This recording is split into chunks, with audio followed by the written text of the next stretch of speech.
अगर एनआरआई कोटे की मैं बात करूं, वेस्ट बंगाल में अगर आपको पीजी करना है और एनआरआई कोटे के राउट के थ्रू आपको आगे बढ़ना है, कॉलेज लेना है, तो उसके लिए डॉक्यूमेंट्स क्या क्या रिक्वायर्ड होते हैं, ये काफ़ी सारे स्टूडेंट्स को पता नहीं होते। तो इस वीडियो में हम जानेंगे कि लास्ट ईयर 2023 में क्या क्या डॉक्यूमेंट्स मांगे गए थे, क्योंकि 2024 का अपडेट नहीं आया है, लेकिन आप इससे अपडेटेड रह सकते हैं कि आपको प्रोसेस क्या करना पड़ेगा, क्या क्या डॉक्यूमेंट्स की रिक्वायरमेंट रहेगी। तो सबसे पहले तो हम देखते हैं, ये जो मैंने इन्फॉर्मेशन बुलेटिन ओपन करके रखा है, ये 2023 का इंफॉर्मेशन बुलेटिन है जो कि ऑफिशियली वेस्ट बंगाल की गवर्नमेंट ने निकाला था पीजी काउंसलिंग के लिए, जो कि स्टूडेंट्स करना चाहते थे।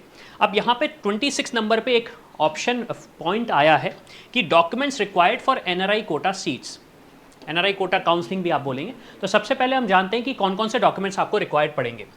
तो सबसे पहले तो आपको affidavit of the person who is NRI and the sponsor.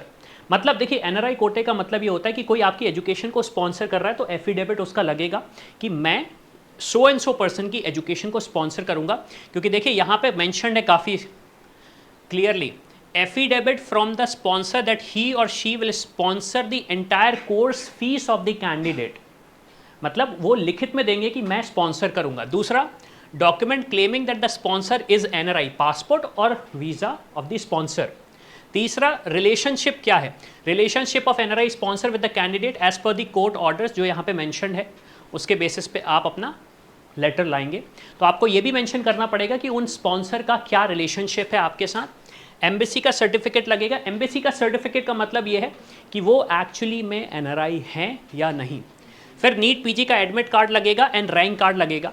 अब एक सबसे इंपॉर्टेंट चीज़ ये है, यूजुअली स्टूडेंट्स एडमिट कार्ड खो देते हैं, लेकिन यहाँ पे आपको एडमिट कार्ड संभाल के रखना पड़ेगा। तो नीट पीजी का अगर आपका एडमिट कार्ड गुम गया है तो उसे वापस ढूंढें। क्यों? क्योंकि एनआरआई एडमिशन के आपको उसकी रिक्वायरमेंट होगी। 2023 का तो रूल्स में ये आया था, 2024 में मुझे नहीं लगता कि ज़्यादा चेंजेस होंगे। फिर एमबीबीएस मार्कशीट एंड सर्टिफिकेट। अब सारी मार्कशीट्स आपको चाहिए पड़ेंगी और इंक्लूडिंग उसका सर्टिफिकेट चाहिए पड़ेगा। इंटर्नशिप कंप्लीशन सर्टिफिकेट, एक सबसे इंपॉर्टेंट चीज़, काफ़ी सारे स्टूडेंट्स विदाउट इंटर्नशिप कंप्लीट किए नीट पीजी की तरफ बढ़ते हैं। तो एनआरआई कोटे की स्पेसिफिकली अगर मैं बात करूं तो यहाँ पे क्लियरली मेंशन्ड है कि आपकी इंटर्नशिप कंप्लीट होनी चाहिए, और वो भी 11 अगस्त 2023। अब ये तो 2023 का डेटा है, मतलब डॉक्यूमेंट है, लेकिन आप समझ सकते हैं कि एग्जैक्टली हमें क्या चाहिए पड़ेगा। अब रजिस्ट्रेशन सर्टिफिकेट भी चाहिए आपको एमसीआई से या फिर स्टेट मेडिकल काउंसिल से। स्टेट मेडिकल काउंसिल से या एमसीआई से आपको रजिस्ट्रेशन सर्टिफिकेट भी चाहिए, ये भी मैंडेटरी है इवन अगर आप एनआरआई कोटे के थ्रू एडमिशन लेना चाहते हैं। और फिर undertaking of the candidate, he is not presently admitted. अब ये एक ऐसी चीज़ है जो स्टूडेंट्स यूजुअली मिस आउट कर जाते हैं कि मैंने अभी कहीं एडमिशन नहीं लिया है या फिर मैं कहीं परस्यू नहीं कर रहा हूँ पढ़ाई। डीएनबी काउंसलिंग जो 2023 में हेल्ड हुई होगी, स्टेट कोटा की काउंसलिंग या फिर ऑल इंडिया कोटा की काउंसलिंग, और यहाँ पे डेट भी मेंशन थी बाय 31 जुलाई 2023। तो इससे हमें एक चीज़ ये समझ में आ जाती है कि काफ़ी स्ट्रिक्ट रूल्स होते हैं एनआरआई कोटे के थ्रू अगर आप एडमिशन लेने जा रहे हैं। वेस्ट बंगाल में तो हैं ही, दूसरी स्टेट्स में भी होते हैं, लेकिन वेस्ट बंगाल के मैंने डॉक्यूमेंट्स आपके साथ डिस्कस किए।